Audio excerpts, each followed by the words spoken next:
Assalamualaikum, welcome back to Invest Saham. Pada video ini kita akan membahas money flow yang terjadi di four big banks, terutama saham BBRI yang ternyata menjadi saham yang paling banyak dibuang oleh investor asing. Lalu apa yang perlu kita lakukan nih untuk mengantisipasinya? Sebelumnya disclaimer ini bukan ajakan jual beli saham dan juga bukan financial advice. Jadi silahkan simak sampai akhir. Nah, kemarin sempat kita membahas ya, ada 7 stimulus ekonomi dari PBOC atau People Bank of China untuk menyelamatkan ekonomi Cina dari krisis housing dan juga untuk menambah likuiditas di pasar modal.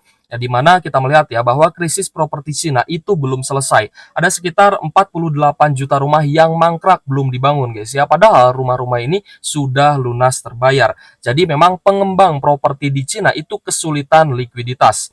Lalu kita pun melihat bahwa Cina ini menyiapkan 1.700 triliun rupiah untuk menstabilkan pasar saham. Nah, di sini kita akan lihat skemanya guys ya.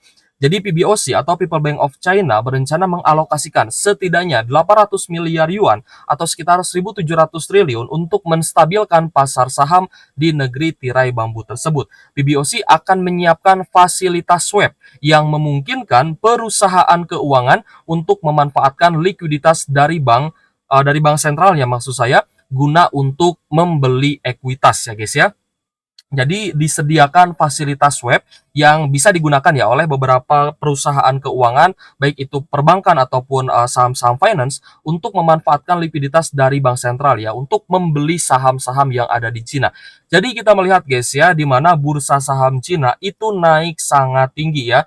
Tanggal 24 September ya di mana awal dari stimulus ekonomi ini terjadi, SSE Cina itu langsung naik 4,15%. Ya, teman-teman bayangkan ya, IHSG sekali naik ya 2% aja, saham-saham big caps ya guys ya, terutama big banks itu pun akan naik tinggi. Nah, teman-teman bayangkan ya, SSE Cina ini per hari bisa naik 4,15% akibat adanya penambahan likuiditas terhadap pasar modalnya. Lalu di tanggal 25 September ya guys ya, ini naik 1,16% tapi ada open gap up ya. Jadi langsung naik dan sempat naik tinggi juga nih. Lalu hari ini tanggal 26 September di bursa saham Cina juga naik ya 3,61% dan kita lihat juga memang SSE Cina atau bursa saham Cina ini sempat downtrend guys ya ketika terjadi sell in May, saham-saham di Cina ataupun bursa saham ya guys ya di Cina ini terus mengalami penurunan hingga di 13 September 2024 ya. Jadi kalau misalkan IHSG itu bisa rebound di sekitar bulan Juli dan juga Agustus, maka bursa saham di Cina ini terus mengalami penurunan. Nah, jadi untuk menyelamatkan Cina dari krisis housing dan juga dari penurunan bursa saham di Cina, maka pemerintah Cina ini berinisiatif ya untuk memberikan stimulus terhadap bursa saham Cina seperti itu. Nah, jadi kalau misal kita perhatikan guys ya, saham-saham big caps yang ada di Cina dari Shenzhen Composite Index, di sini saham-saham big caps-nya bahkan ada yang mengalami kenaikan hingga 10%.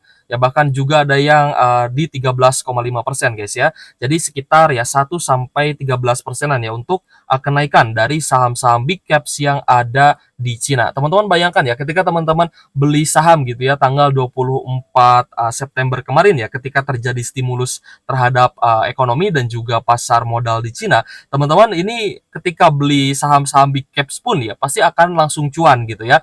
Either itu 1, 2, 4 ya guys ya, atau bahkan mungkin hingga 10 sampai 13%-an ya. Ini saham-saham big caps ya, belum saham-saham mid caps ataupun saham-saham gorengannya. Mungkin naiknya pun bisa arak berjilid-jilid gitu guys ya. Teman-teman bayangkan dulu aja. Nah, tapi kita melihat ya memang ada korban ya dari flow yang terjadi terkait dengan naiknya bursa saham di Cina ini.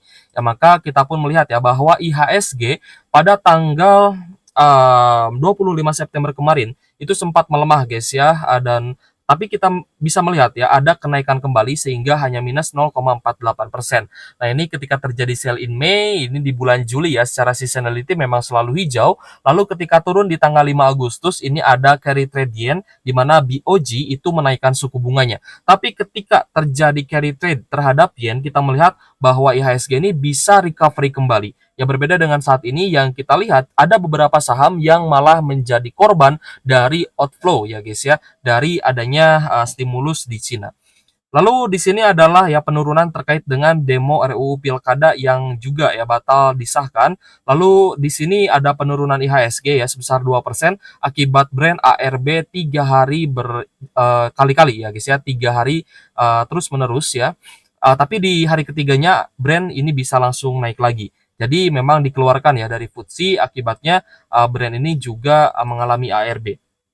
Lalu per tanggal 25 September kemarin guys ya, IHSG sempat anjlok juga, tapi closingnya bisa naik kembali akibat menjadi korban ya terhadap outflow stimulus Cina tersebut. Dan hari ini kita melihat guys ya, bahwa saham yang mengalami penurunan terbesar, terutama untuk saham big caps, adalah saham BBRI. Nah, jadi di sini pun kita akan membahas ya terkait dengan money flow dari 4 big banks ini. Karena kalau misalnya kita perhatikan ya, saham BBNI hari ini masih closing di harga yang sama. Lalu Bank Mandiri ya hanya minus 0,3%, lalu BBCA juga hari ini minusnya hanya 1,3% saja. Jadi masih normal correction nih antara BBNI, Bank Mandiri dan juga BBCA. Tapi ternyata BBRI ini minusnya cukup dalam ya guys ya, 5,16%, di saat saham-saham Pak PP seperti Tepia dan juga Brand hari ini malah closing hijau. Ya, jadi apa yang terjadi ini ya? Kenapa sih investor asing ini cenderung menjual saham BBRI, atau ya bisa kita katakan cenderung dibuang lah ya. Nah, jadi kalau misalnya kita lihat ya, Tepia hari ini naik 2,2% dan Brand hari ini naik 4,6%-an. Langsung saja guys ya, kita akan membahas saham Big Banks dari BBRI terlebih dahulu ya. Dan bagaimana sih caranya kita antisipasi dan psikologisnya seperti apa? Apakah lebih baik kita take profit ya? Lalu gimana nih untuk teman-teman yang masih floating loss, masih nyangkut di harga tinggi gitu ya, misalkan di harga pucuk ya 6.400 atau mungkin di 6 ribuan atau mungkin di 5.900-an. Nah, bagaimana kita menyikapinya?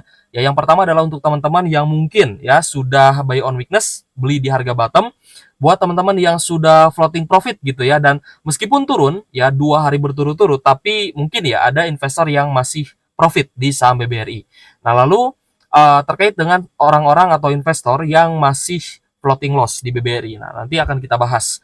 Nah, jadi untuk BBRI memang hari ini anjlok lagi guys ya, langsung open gap down dan kita lihat ada minus 5,16%, closing di Rp5.050 per lembar saham. Jadi pertanyaannya, apakah BBRI ini akan berada di bawah level 5.000 lagi? Which is di 4 ribuan gitu guys. Tapi kalau misalkan BBRI ini kembali downtrend dan kembali ke level bottomnya di 4.200, maka sejatinya itu adalah kesempatan yang sangat bagus untuk kita borong saham BBRI. Nah, jadi kalau misalnya kita lihat pun ya guys ya dari teknikalnya, memang untuk saat ini berada di dekat level supportnya, yaitu di sekitar 5 ribuan guys ya. Dan kita melihat untuk BBRI di 2 hari terakhir ini, memang kita melihat BBRI ini ada open gap down ya guys ya, selalu gap down. Jadi pas open market langsung turun gitu ya, dan pastinya menyebabkan teman-teman juga kaget, panik ya, mungkin khawatir gitu ya. Kenapa kok BBRI turun nih? Kenapa gitu ya? Nah, salah satu alasannya adalah BBRI ini menjadi korban flow dari investor asing, yang mana investor asing ini disinyalir mereka itu berbondong-bondong masuk ke bursa Cina gitu guys ya. Dimana kalau misalkan kita bandingkan saham BBRI yang terkena outflow ini, kita melihat saham Cina itu langsung naik ya guys ya. Jadi memang BBRI menjadi saham for big banks ya, satu-satunya saham for big banks yang menjadi korban outflow yang terbesar. Yang memang semua for big banks pun ada net sell, tapi secara pergerakan harganya kita sih melihat ya masih di normal correction saja seperti itu.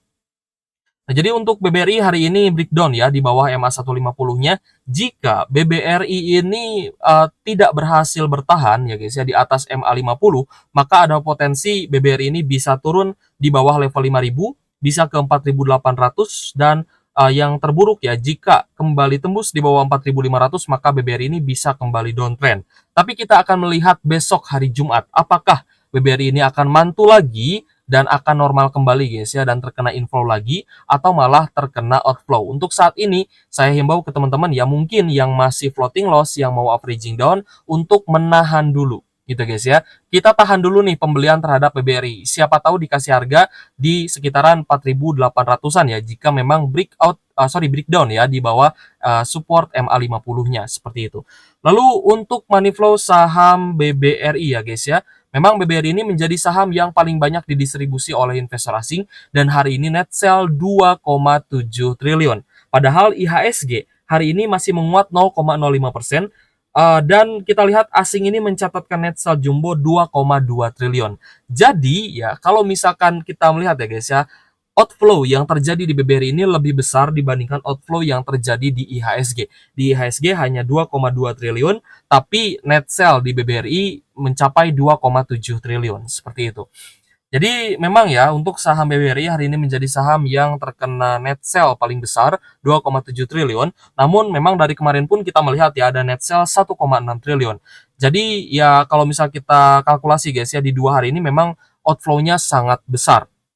Jadi gimana Kak? Kita masih nyangkut nih di saham BBRI ya. Untuk teman-teman yang masih nyangkut dan mungkin mau averaging down, ini adalah kesempatan yang sangat bagus. Lalu untuk teman-teman yang mungkin sudah take profit ya di saham BBRI, teman-teman nggak masalah. Mau take profit sebagian juga oke, mau take profit semua juga oke ya guys ya. Yang penting tujuan kita adalah untuk mencari average yang lebih rendah di saham BBRI. Ingat guys, belilah saham bagus di harga bawah, bukan beli saham bagus di harga pucuk. Ya memang BBRI ini kan belum mencapai puncaknya ya, belum mencapai pucuknya. Tapi memang kondisinya seperti ini ya apa boleh dikata gitu kan. Kita tidak bisa mengontrol ibaratnya uang yang masuk ataupun uang yang keluar di saham BBRI, tapi di sini kita bisa tracking sehingga kita punya strategi ya guys yang lebih baik untuk membeli saham BBRI di harga yang lebih murah lagi. Dan nanti kalau misalkan BBRI ini bisa naik lagi, maka kita akan cuan besar atau bahkan ya cuan lebih besar di saham BBRI ini. Ada alasan kenapa saya masih optimis dengan saham BBRI ya untuk kita bisa ambil lagi, tapi ya kita masih menunggu konfirmasi. Ya either besok akan naik ataupun turun ya kita akan melihat money flow-nya seperti itu. Jadi hal yang pertama yang membuat saya masih optimis dan juga positif ya terhadap BBRI, meskipun posisi saya sekarang sudah take profit dan juga saya melihat adanya peluang ya di saham BBRI ini. Yang pertama adalah terkait laba bersih BBRI untuk bank only di bulan Agustus 2024 secara man on man naik 51% dan secara year on year naik 21%. Jadi ada perbaikan dari sisi kinerja dan juga laba bersih ya, terutama di bulan Agustus 2024 dan ini menjadi katalis positif. Tapi kita pun melihat guys ya bahwa saham BBRI ini merupakan saham yang rutin bagi dividen sehingga kita tidak akan ragu untuk membeli saham BBRI ketika sudah ada bullish reversal seperti itu. Lalu poin kedua yang membuat saya masih yakin terhadap saham BBRI adalah di mana rupiah kita itu masih di level yang kuat ya guys ya di 15.108 rupiah per 1 USD-nya. Jadi dari ekonomi, dari makroekonomi, dari mikroekonomi sebenarnya tidak ada yang perlu dikhawatirkan ya. Hanya saja memang kondisinya BBRI ini masih menjadi korban ya dari outflow yang merupakan imbas dari stimulus yang terjadi di Cina. Jadi teman-teman bayangkan gini lah. Teman-teman misalkan ya di kripto ataupun di Bitcoin gitu ya. Misalkan altcoin sedang naik nih, altcoin sedang naik ya, ada altcoin season misalkan ya. Teman-teman melihat saham BBRI yang teman-teman miliki itu sudah hijau misalkan ya. Sudah hijau, teman-teman wah ini altcoin lagi naik nih ya, kita take profit dulu lah saham BBRI lah. Nah, ketika teman-teman misalkan ya punya uang besar dan take profit di saham BBRI, maka saham BBRI-nya jatuh seperti itu dan teman-teman memindahkan uangnya itu ke altcoin ya guys ya. Kalau di kasus kali ini memang investor asing memindahkan uangnya ke bursa saham di Cina untuk membeli saham-saham yang ada di Cina. Seperti itu guys ya. Nah, lalu kita akan membahas juga saham BBNI yang mungkin teman-teman berpikir ya, kenapa sih saham BBNI ini malah terlihat masih kuat gitu ya. Dan hari ini closing di harga yang sama di 5.600-an.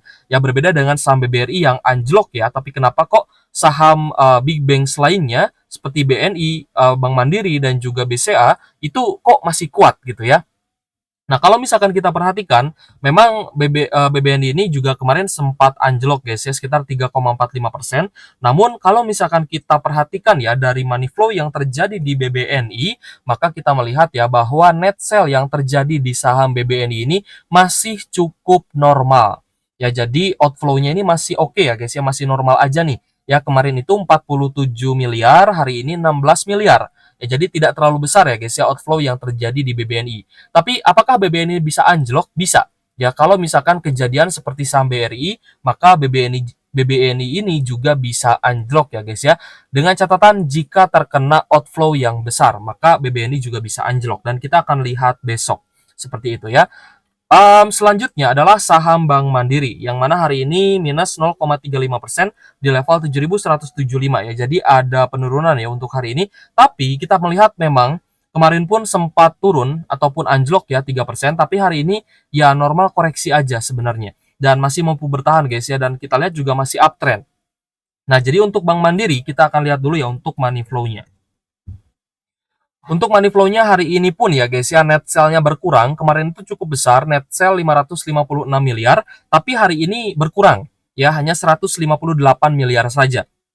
Jadi sebenarnya ini adalah positif ya untuk saham Bank Mandiri, meskipun memang BMRI hari ini ada net sell.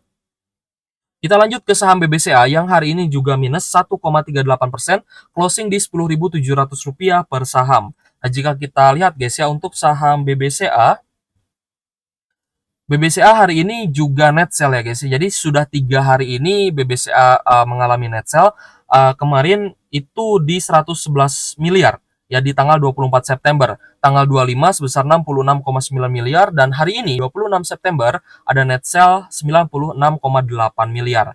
Nah, jadi gimana nih dengan saham BBCA ya? Kalau misal kita perhatikan guys ya, BBCA di 1 mingguan ini ya cenderung sideways aja, tapi memang sidewaysnya di harga pucuk ya, jadi tidak menutup kemungkinan saham BBCA pun bisa lanjut turun lagi ketika menjadi korban ya dari outflow stimulus Cina. Seperti itu guys ya. Jadi apa yang terjadi dengan saham BBRI ini bisa saja terjadi juga ya di saham BBNI, Bank Mandiri, dan juga BBCA. Seperti itu.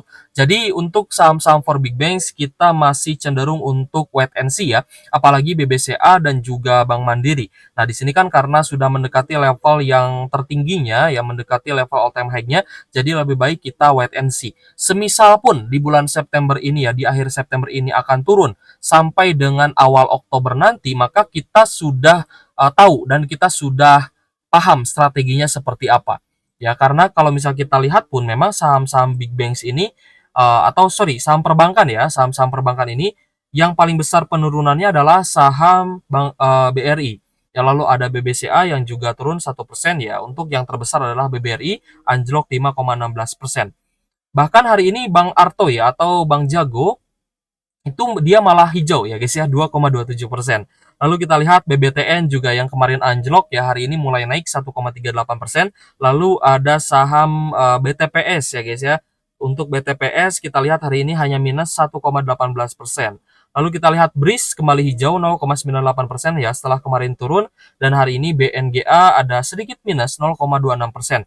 Ya, jadi untuk saham-saham perbankan sih kita lihat memang tidak ada kepanikan ya, kecuali di saham BRI.